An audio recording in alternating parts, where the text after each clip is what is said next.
नमस्कार, मैं हूं रत्ना और आप देख रहे हैं सी न्यूज भारत। आइए रुक करते न्यूज बुलेटिन की ओर। बात होगी फिरोजाबाद की, जहां गांव नारखी धोकल के प्रधान की मनमानी को लेकर ग्रामीणों में आक्रोश व्याप्त है। साथ ही बात होगी शिवपुरी की, जहां एक बड़ा परीक्षण बलून गिर जाने से ग्रामीणों में हलचल मच गई है। ऐसी तमाम खबरों पर विस्तार से चर्चा करेंगे। फिरोजाबाद के थाना नारखी के गांव नारखी धोकल में प्रधान राजेश कुमार पर विकास कार्य न कराने का आरोप है, जिससे ग्रामीणों में भारी आक्रोश है। गांव के मुख्य रास्ते नारखी धोकल पंचायत घर के पास फरीहा रोड पर जल भराव और जल निकासी की गंभीर समस्या बनी हुई है, जिससे सुबह बच्चे स्कूल जाते समय और वृद्ध लोग निकलने में परेशानियों का सामना कर रहे हैं। ग्रामवासी विपिन, पुष्पेंद्र, अनिल और नरेश ने कई बार प्रधान और सचिव से शिकायत की, लेकिन अभी तक इस समस्या का समाधान नहीं किया गया है। कौन सा गाँव भैया ये? कौन सा रोड है ये? फरिया रोड। क्या समस्या है यहाँ पे? जल भरा हुआ है। एक जने बात करो। हाँ, 3 महीने सर ये जल भरा हुआ है। आपने किस किस को शिकायत की? प्रधान से की, अच्छा, और वीडियो साहब से की। अच्छा अच्छा, सब टाल देते हैं, कोई सुनता ही नहीं है। अच्छा अच्छा, और प्रधान से को तो प्रधान गालियाँ देता है। अच्छा अच्छा अच्छा, क्या कहता है प्रधान? क्या हो जाएगी? 3 महीने तो हो गए सर, अभी तो हुई नहीं है। अच्छा अच्छा, तो यहाँ लोगों को काफ़ी समस्या है निकलने में। सर बच्चे स्कूल जाते हैं सर, गिर जाते हैं इसमें। अच्छा अच्छा, तो कोई अधिकारी सुनवा, इसको कोई अधिकारी आया इसको देख रेख करने के लिए? अभी नहीं आया आज तक। अच्छा अच्छा। फिरोजाबाद से सी न्यूज संवाददाता। नगर कछौना में अटल बिहारी वाजपेयी के सम्मान में आयोजित अटल स्मृति सम्मेलन में मंत्री असीम अरुण, विधायक रामपाल वर्मा, जिलाध्यक्ष अजीत सिंह बब्बन, उपाध्यक्ष संदीप सिंह और नगर अध्यक्ष राधा रमन शुक्ला सहित बड़ी संख्या में भाजपा कार्यकर्ता मौजूद रहे। मंत्री असीम अरुण ने अटल जी को केवल राजनेता नहीं बल्कि विचारों की जीवंत परंपरा, निर्भीक पत्रकार, संवेदनशील कवि और बहुआयामी व्यक्तित्व वाला नेता बताया। उन्होंने कहा कि अटल जी के नेतृत्व में भारत ने सुशासन और मजबूत लोकतंत्र की नई ऊंचाई हासिल की और उनके आदर्शों से प्रेरणा लेकर युवाओं को राष्ट्र निर्माण में योगदान देना चाहिए। सम्मेलन का मुख्य उद्देश्य अटल जी के आदर्शों को जन जन तक पहुंचाना और उनके सिद्धांतों पर देश को आगे बढ़ाना था। देना चाह रहा हूँ, यहाँ पर बैठे हुए हैं जिन्होंने एसआईआर में काम किया है। मेरा उनसे आग्रह और निवेदन ये है कि 2 तरीके के वोट बन रहे हैं आपके बूथ पर। एक जिससे विधानसभा का चुनाव होगा, लोकसभा का चुनाव होगा, एक जिससे पंचायत का चुनाव होगा। आप उन दोनों सूची का अवलोकन करिए। ऐसी सूची आपके बूथों पर पहुंची है, उनमें दोनों में फर्क है। जो पंचायत की सूची है और जो विधानसभा की सूची है, उसमें आप देखेंगे तो 150 वोटों का अंतर आपको मिलेगा। ये अब तक कहां से आया जब एक सूची पर काम हो रहा है? इस पर हमको काम करने की आवश्यकता है। कल हम संडीला में थे तो एक बूथ संख्या 215 है, उस पर बीएलओ ने अपना टारगेट पूरा करने के लिए 120 अपने समर्थक मतदाताओं को मृतक घोषित कर दिया और बीएलओ ने अपना काम 100% कर दिया। कल जब वहां देखा तो वो हुआ, तो अभी जो ये मृतक शिफ्टेड मतदाताओं की जो अंतर आ रहा है ना, वो अंतर इसलिए है क्योंकि बीएलओ ने अपना टारगेट पूरा करने के लिए ऐसा जल्दबाजी में कर दिया है।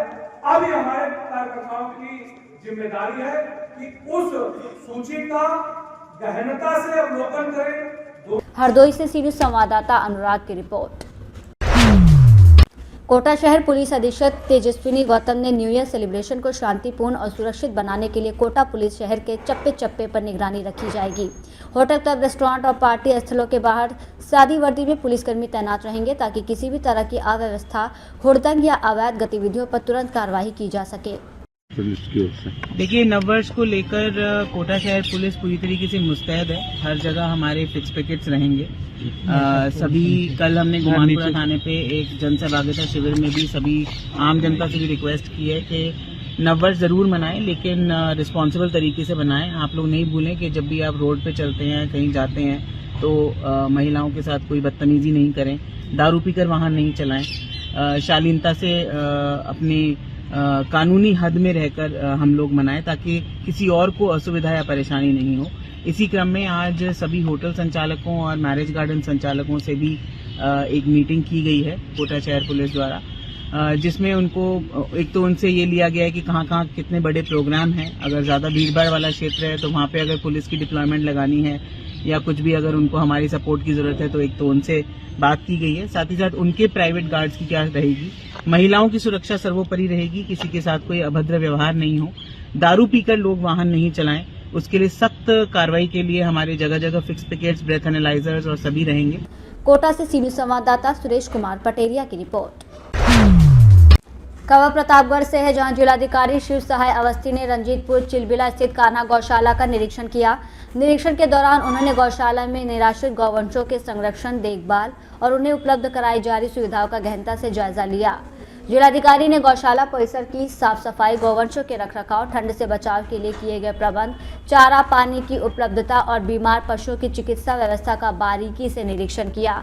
उन्होंने गौवंशों को दिए जा रहे चारे की गुणवत्ता की खुद जांच की और संबंधित कर्मियों से चारा भंडारण और वितरण की जानकारी प्राप्त की। इस दौरान जिलाधिकारी ने निर्देश दिए कि सभी गौवंशों को समय से पौष्टिक और गुणवत्तापूर्ण चारा उपलब्ध कराया जाए, जिससे उनके स्वास्थ्य पर किसी भी प्रकार का प्रतिकूल प्रभाव न पड़े।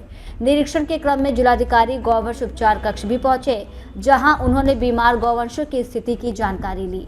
इस अवसर पर उन्होंने पशु चिकित्सा अधिकारी को स्पष्ट निर्देश दिए कि उपचाराधीन सभी गौवंशों की नियमित स्वास्थ्य जांच सुनिश्चित की जाए, दवाइयों और उपचार में किसी भी प्रकार की लापरवाही न बरती जाए, ताकि बीमार पशु जल्द स्वस्थ हो सके। गौशाला में गौवंशों के लिए निर्धारित सुविधाएं अपेक्षानुसार संतोषजनक न पाए जाने पर जिलाधिकारी ने नाराजगी व्यक्त की है। उन्होंने संबंधित अधिकारियों और कर्मचारियों को कड़े निर्देश देते हुए कहा कि गौशाला का मूल उद्देश्य निराश्रित गौवंशों को सुरक्षित, स्वच्छ और सम्मानजनक वातावरण उपलब्ध कराना है और इस पुनीत कार्य में किसी भी प्रकार की लापरवाही या उदासीनता कतई स्वीकार नहीं की जाएगी। इस अवसर पर अधिशासी अधिकारी, नगरपालिका परिषद बेल्हा राकेश कुमार सहित अन्य संबंधित अधिकारी और कर्मचारी मौजूद रहे। प्रतापगढ़ से सीनियर संवाददाता रोहित जायसवाल की रिपोर्ट। शिवपुरी जिले के नरावा गांव में शनिवार सुबह डीआरडीओ का मौसम परीक्षण बलून गिर गया, जिससे ग्रामीणों में हलचल मच गई। बलून में कोई व्यक्ति नहीं था और ये श्योपुर से जोड़ा गया था। सूचना मिलने पर सीहोर थाना पुलिस ने बलून को कब्जे में लिया और बाद में आर्मी की टीम ने इसे जांच के लिए श्योपुर ले लिया। बलून नरवन तहसील के किसान खेरू के खेत में गिरा। प्रशासन ने बताया कि ये नियमित मौसम परीक्षण प्रक्रिया का हिस्सा था और किसी प्रकार का खतरा नहीं था। ये दिसंबर में डीआरडीओ के एयर बलून गिरने की दूसरी घटना है। कहाँ के हो आप? जो आज घटना हुई, क्या घटना हुई? घर का मार दी। किसने मार दी है? गोकुल ने। तो आपको किसने सूचना दी थी? पर जाते किसी ने कॉल किया था? जो खत्म हुई है वो आपकी कौन लगती हैं? आपकी कौन लगती हैं जो खत्म हुई है? जो खत्म हुई है वो आपकी कौन? अच्छा, कितने बच्चे थे आप? 4 बच्चे थे। तो आपको सूचना कब लगी कि वो खत्म हुई?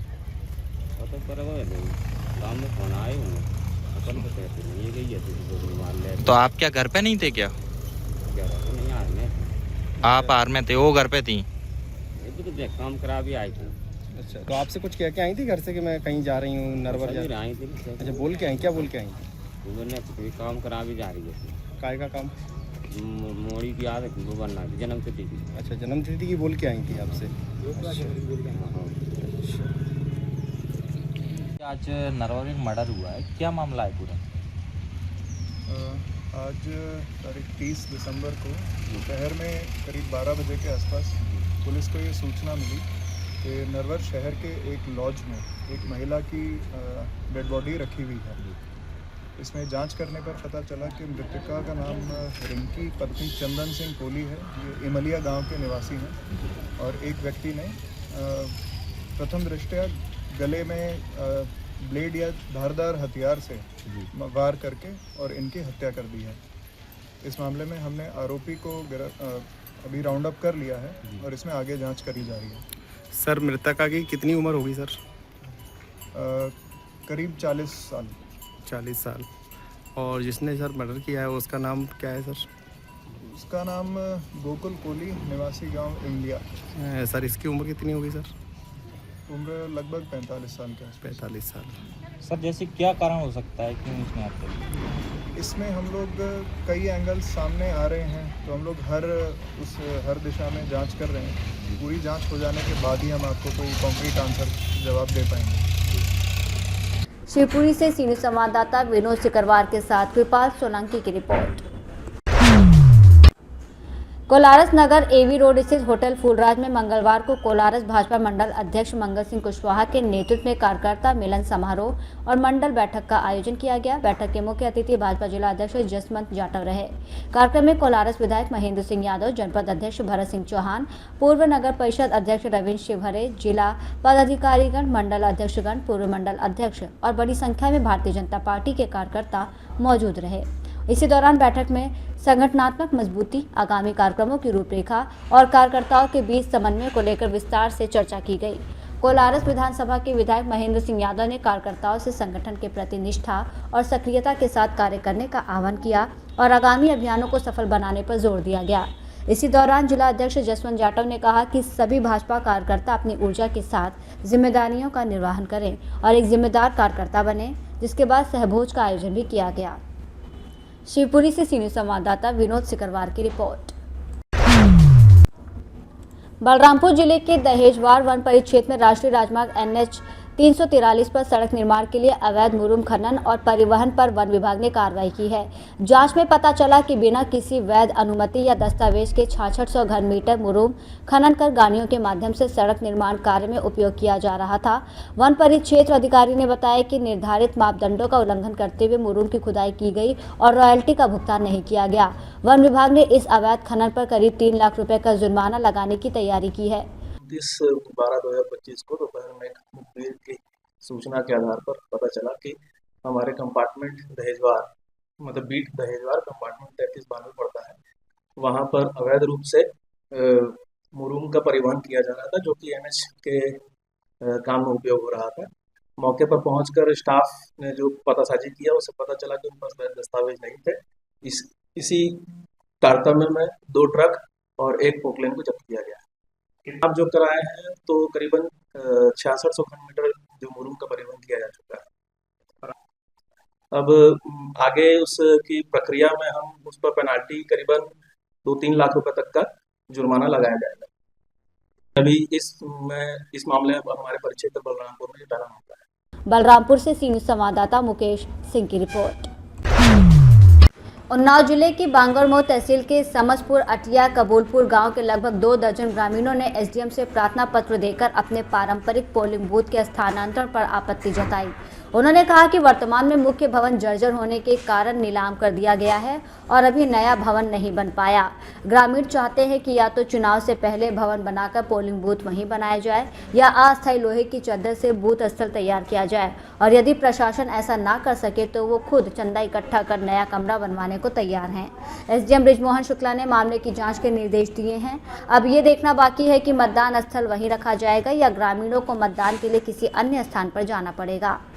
बहुत दिनों से गांव में है, वो आने गांव जाने की कंपा मिली। तो आप क्या चाहते हो? हम ये चाहते हैं कि बहुत दिनों से हमारे गांव में ही है, हमारे गांव में ही रहे, बूढ़ बुजुर्ग सब लड़के बच्चे वोट डाले। अच्छा, इस चीज़ की समस्या हो रही है। हाँ। तो आपके गांव में बूथ बनने के लिए क्या उपस्थित जगह कम है क्या? नहीं, बहुत पड़ी हुई है। तो ऐसा क्यों किया जा रहा है? अब ये प्रशासन का या सबका वो है जैसे हो रहा है। तो आप लोग यही चाहते हो कि आपके यहाँ ही बूथ रहे? हाँ, हमारे शमशापुर में ही रहे जहाँ 800 वोट है। तो SDM साहब को एप्लीकेशन देने आए हो? हाँ। उन्नाव से सीनियर संवाददाता सुशील यादव की रिपोर्ट। बुलेटिन में फिलहाल इतना ही। देश और दुनिया की तमाम बड़ी खबरों के लिए देखते रहिए सी न्यूज़ भारत।